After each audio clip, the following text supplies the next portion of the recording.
26th Williamsburg EDA Business Roundtable. I am Rick Overy, Vice Chair of the EDA and local business owner. We're glad that you've chosen to spend the lunch hour with us today, even though these are strange times. We've decided to continue this EDA monthly business format to keep our businesses informed of what's going on. So we hope that you find it valuable. These are strange times. Some have never seen me with an eye, but I was able to get a haircut earlier this week. These are indeed and strange times. We want to recognize that our local retail, hospitality, and tourism businesses have been decimated by the closure response to COVID-19. The EDA staff has been working full-time to provide resources to our business owners. I hope you have seen those in their emails. Our Economic Development Director, Michelle DeWitt, will provide an overview of those resources and links at the end of the call today. Our speaker today could not be more as the entire staff focuses intently on how to open up Williamsburg and restart our tourism industry. Vicki Semino is the Chief Executive Officer of the Williamsburg Tourism Council. She provides expertise, leadership, and vision in all marketing efforts, as well as overall management of the destination marketing organization. You'll remember that the Tourism Council was created with the reorganized Chamber and Tourism Chamber last year as the organization that would receive half tourism tax and who would direct how it is spent to promote Williamsburg as a destination. Semino has spent the majority of her professional career providing communication solutions, counsel, and creative direction to both government agencies and private sector organizations. Most recently, she served as the director of the New Hampshire Division of Travel and Tourism. Under her leadership, the division experienced an ROI on brand advertising increase from 10 to 1 to 14 to 1. Direct visitor spending increased by 4%, and the room and meals tax revenue increased by 15% to 2018. She has served as the Director of International Marketing for the Massachusetts Office of Travel and Tourism, and her background includes work with New York-based Red Point Marketing and Boston-based Connolly Partners. She's completed about a year with the Tourism Council, and a lot has been going behind the scenes. Today, she's going to give us an update on her plans for this season that were approved today by her board. Vicki, thank you so much for presenting to the Business Roundtable today. Hey, hello, thank you. Can you see and hear me? All right. Great, yes, thank you. Thank you. Thanks for the nice introduction. And knowing that our time together is limited, I'm going to kind of hop right into my presentation.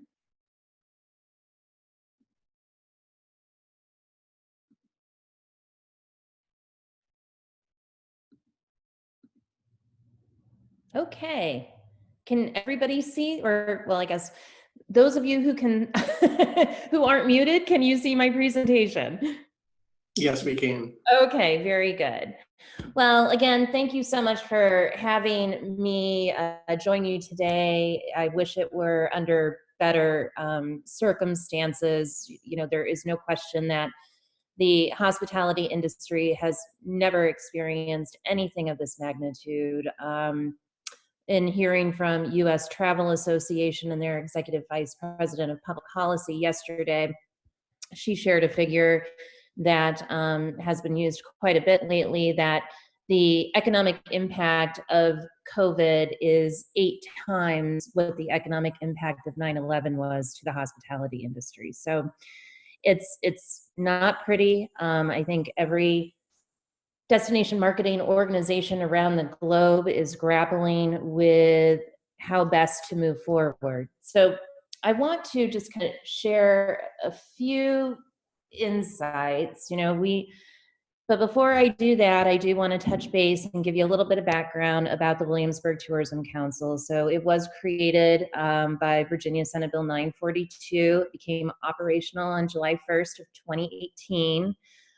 The funding mechanism for the Tourism Council is 100% tax revenue. Senate Bill 942 increased the sales tax here in the historic triangle by 1%. Half of that 1% goes to the Tourism Council for marketing, advertising, and promoting the region. Our primary goal is to increase overnight visitation to the area, increase tax revenue, ensure that the region is unified under the Destination Marketing Organization's brand strategy, and ensuring that we've improved analytics and data. I think you'll see here that every decision that we make is rooted in research and data. So, as Rick said, I was on the job for a little less than a year when everything changed in mid-March. We had been on an upward trajectory. The area had reached 50% occupancy for the first time since 2007. So we were really kind of reaching milestones that were important for this community. Tourism and tourism marketing is no less than economic development. And I think that this community in particular understands that it is our lifeblood. So when everything changed in mid-March, we sought to become a proactive resource. We really wanted to focus on being a one-stop shop for the tourism industry. We started to distribute twice weekly emails. We developed a microsite called visitwilliamsburg.com/industry resources. That microsite is updated daily with information about CARES Act, tourism-specific research, updates from government at all levels, and a special section dedicated to the Virginia Tourism Corporation and its programs and resources. We also wanted to ensure that we were taking this opportunity to prepare for what we're experiencing on the back end, which is a transition in various software programs. So currently there are 5 different disparate data sources that ultimately feed our website. We're condensing that down to one. So we're, yes. Sorry, we're not seeing the change in slides. I don't know if that's just me or if that, but we're not seeing change in the slides on my screen. Okay, well maybe Mark. I'm good. Sure, if that's. I think it looks like you haven't there. It looks like you haven't started your PowerPoint. It was up on the screen, but you haven't started the slideshow piece of that. Oh. There we go. There we go. Much better. Can you see it now? We can. Yes, thank you. Okay, and can you see the shift in slides now? Yes. We can. Okay, all right. Sorry to interrupt. Oh, no, thank you. I appreciate it because I would have gone on forever. It was changing on my screen. So I appreciate that. So just kind of going back to communication and our commitment during the course of the last 2 months as an organization to ensure that we were reaching out to our industry partners, updating our records within our database so that when we transition into a new system, we're moving accurate information over there. We've also been engaged in, hundreds of meetings with our different contractors, counterparts around the country, virtual training sessions. So this, has been an opportunity to kind of conduct some of those communication efforts. Okay. We also needed to shift our public relations campaign and strategy. Rather than obviously pitching stories about reasons to visit the area, we had to pull way back on PR, and we started to push out information about virtual experiences, community events, and so on. And so although, things have been wildly different, we have been able to maintain, if not increase, media impressions throughout this process and stretch of time.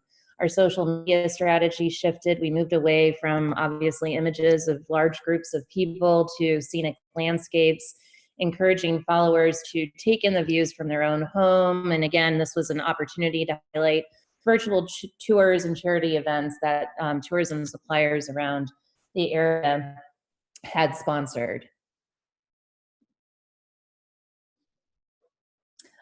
So with all of this said and the shifts in focus that we needed to make, we continue to focus on the resumption of our marketing efforts and travel to the region, all along monitoring consumer sentiment studies from industry specialists like Longwoods, Oxford Economics, and our own research partner based in Indianapolis, Smari Insights. according to Longwood's April 29th report, within the next 6 months, their sample saw that 20% would travel within 200 miles, 19% would travel in or more than 200 miles, and 13% would travel by plane.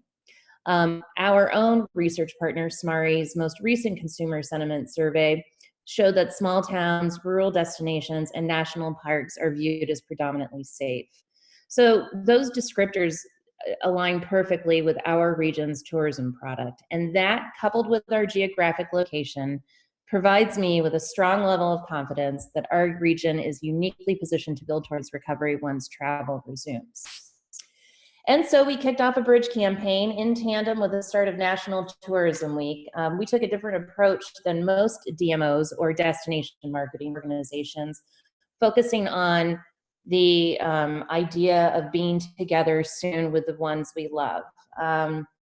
It really has been received well by both industry partners and consumers alike. We are running a 15-second television spot in a tight geographic area, so Virginia's 3 designated market areas, as well as Washington, D.C.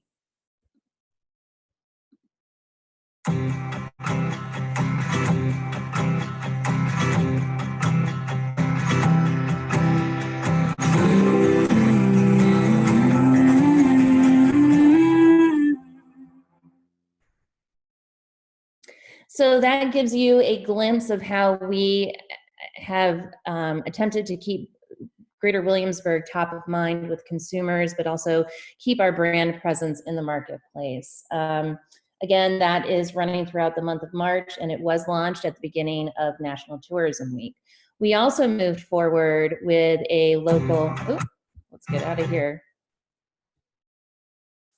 Can you see the local campaign slide? Yes, we can. Okay. Yes. All right, so we also launched a local effort at the start of National Tourism Week, and this was really focused on communicating with industry stakeholders throughout the region, acknowledging again that tourism is the lifeblood of our community. And our call to action for this was the COVID industry resources page that I shared with you earlier. While all of this was going on, we've been heavily engaged in more than 12 research projects. In addition to monitoring the ongoing consumer sentiment surveying that's taken place over the last couple of months, we've been focused on research and data to inform our future marketing efforts. And so, just to share with you some top line stuff, we've conducted a visitor perception study. We've tested our new campaign. We actually tested a couple of different campaigns. We had 9 online traveler focus groups just recently here in the past couple of weeks.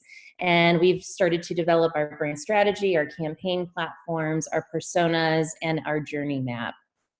So just to give you an idea of our top line research findings, and some of this will be of no surprise to you, that our strongest perception characteristics are that we're family friendly, we're a great place to connect with our loved ones, there's lots to see and do, and obviously it's a great place for history. In terms of emotional characteristics, so why would you choose, or why did you choose to vacation in Greater Williamsburg? Well, the 3 top points that bubbled to the top are: it allowed me to enjoy special moments with loved ones, it helped me to relax, it helped me to enjoy life to its fullest. This is sort of an interesting, but it makes a lot of sense, point next is that past visitors gravitated towards creative that showcases experiences other than history. So, I think what they were most inspired by are the things that they didn't know about, when they don't necessarily want to kind of revisit what they've already experienced. That being said, for visitors who have never been here or visitors from newer markets to the area, they found history experiences to be what distinguishes us from our competition. Top line research findings, the things that are important to consumers that we've got to kind of speak to and do a better job at speaking to is our expansive food and beverage product. Restaurants and bars are a big part of most vacations. And so we need to really talk about the unique dining and beverage experiences that exist here. And there's a lot of them. we need to really kind of focus on the unexpected experiences, the things that you wouldn't necessarily know that exist here that aren't unilaterally connected to history. Talk a lot about the fact that this is a unique destination post-COVID. You know, again, kind of going back to some of the research that our partner conducted, small towns, outdoor activities, you know, less crowded areas, things like that are really going to drive people to choose our destination over another destination. And just some things to keep in mind, you know, and I know that Mike from Newport News International is listening, and this will probably, you know, kind of cause stress, but the reality is that, you know, most consumers are going to have a hard time getting on a plane for a little while. So we need to keep that in mind when we're focusing on our target markets, and to ensure that, you know, where we're advertising is drivable. We need to make sure that we're clearly communicating our safety measures, and we need to understand that folks are not going to kind of hop around from hotel to hotel in this new environment. It's likely they'll stay in one place for kind of the extended period of time that they're visiting a particular area. Our creative platform for kind of phase 2 of our summer 2020 campaign. So again, we were running advertising this spring. We pulled it in mid-March when the COVID outbreak occurred. So we are looking to relaunch here on June 1. Our creative platform ultimately is to ensure that the perception of our area is that it is a safe and relaxing escape from the life of strain and complexity. And, you know, bottom line, we want our campaign to communicate that you can reunite with what truly matters in Greater Williamsburg. And what truly matters is different to everyone, right? So for me, it could be sort of a range of outdoor experiences and visiting museums and shops and great food and beverage. For others, it could look totally different. And so we want to be able to communicate the depth and breadth of what this area offers. And so our new campaign is called Life at Your Pace, and I will just kind of read you the brief descriptor here. The world forces us to move at a pace that doesn't always make us comfortable. We yearn to get back to our pace of life as fast or as slow as we wish. We want to get control of our lives back.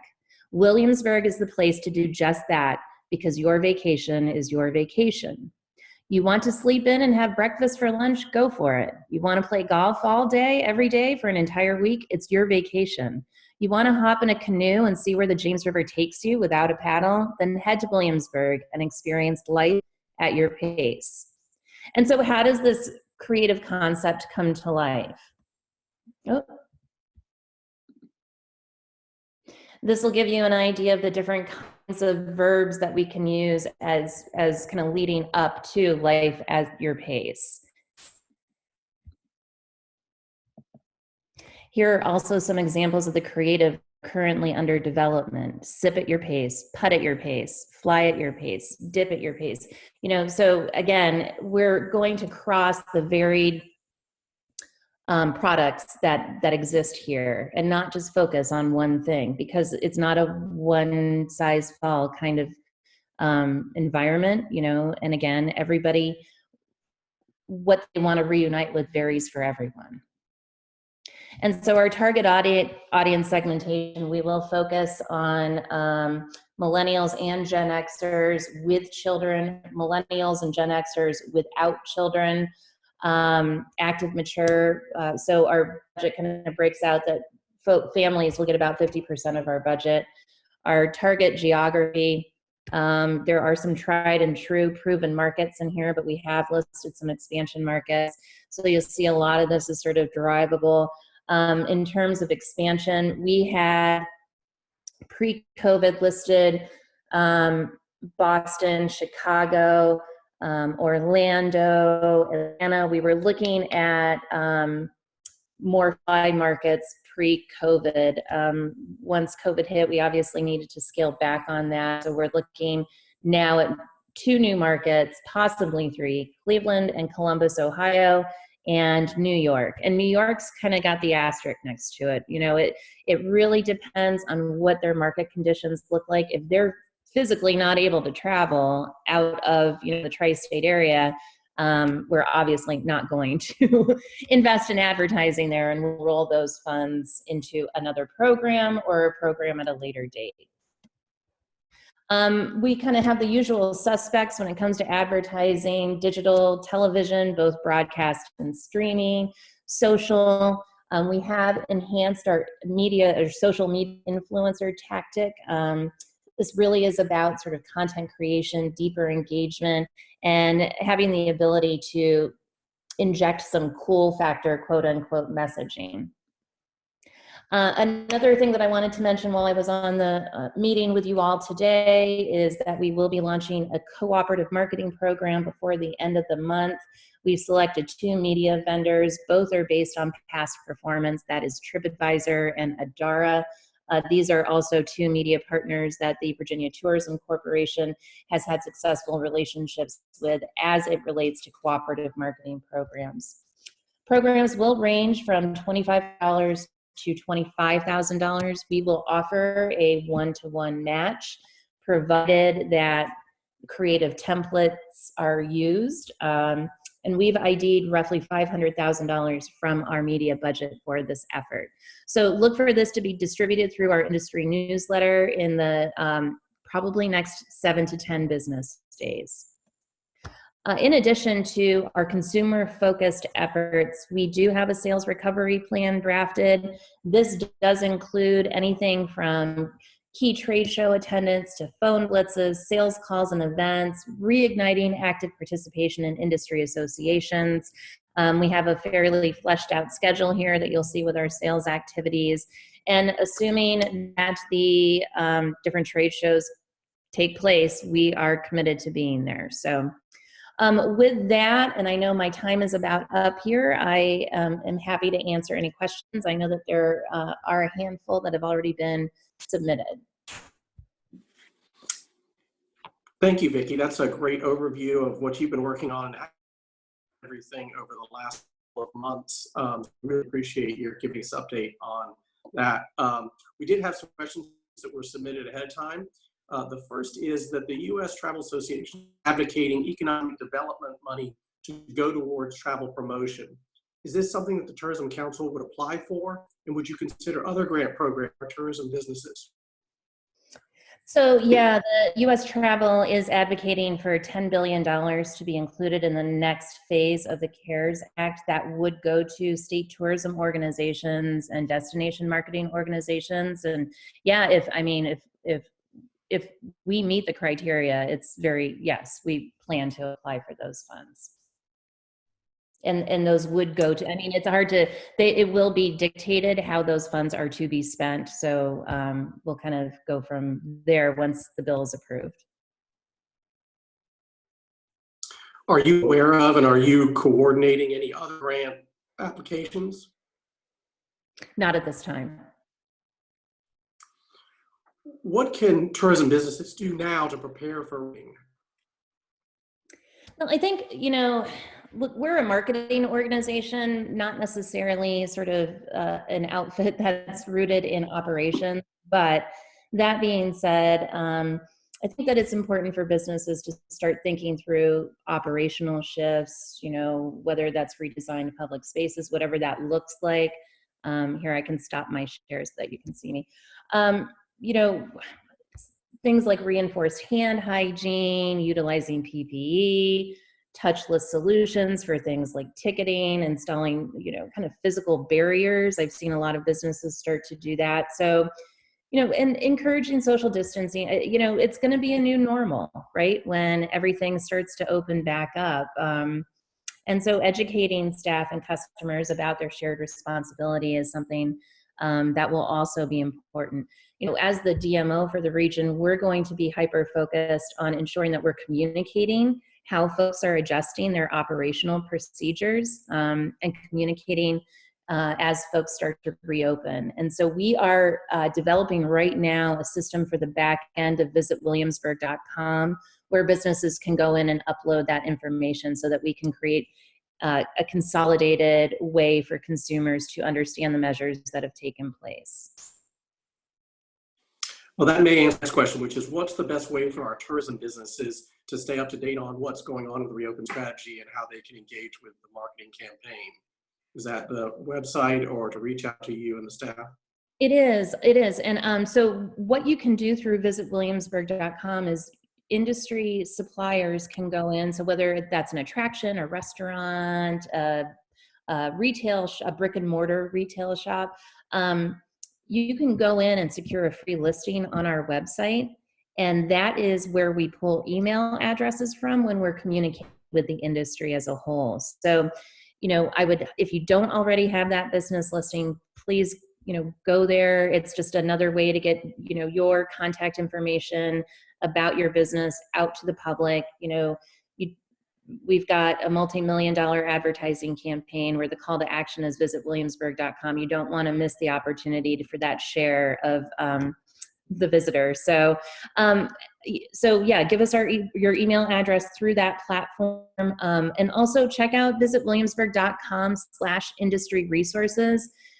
That will be built out in the near future to include our marketing plans so that folks will be able to see from a tactical perspective where we're investing our funds.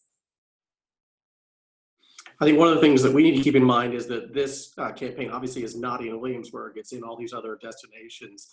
So we don't see the campaign locally. It's spread out across the East Coast. So our local businesses, it's not because you can't see it, it's not happening. There's going to be a lot going on, it sounds like, going forward. The sales team plan to engage with clients and tour operators when travel's over the next couple of months. Well, and so that kind of goes back to some of our communication efforts that we've aggressively moved ahead with throughout March and April and here into mid-May, is just picking up the phone and calling people. We've talked to hundreds of group tour clients over the course of the last 2 months and cleaning up our databases. So that has been sort of an ongoing effort the past 6-8 weeks or so. But also, if a trade show is canceled, we still have an opportunity to conduct phone blitzes.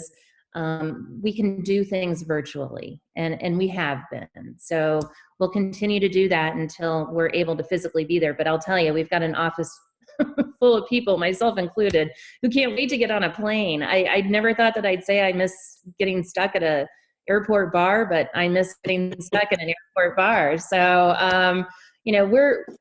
we're excited to kind of get out there and kind of reinvigorate our participation in some of these different industry trade shows and associations. You've adapted the messages for a couple of weeks to address all of this, and how you've really tied into the things that are going to be important afterwards. And we'll look forward to the effort as it goes forward this summer, bringing people back.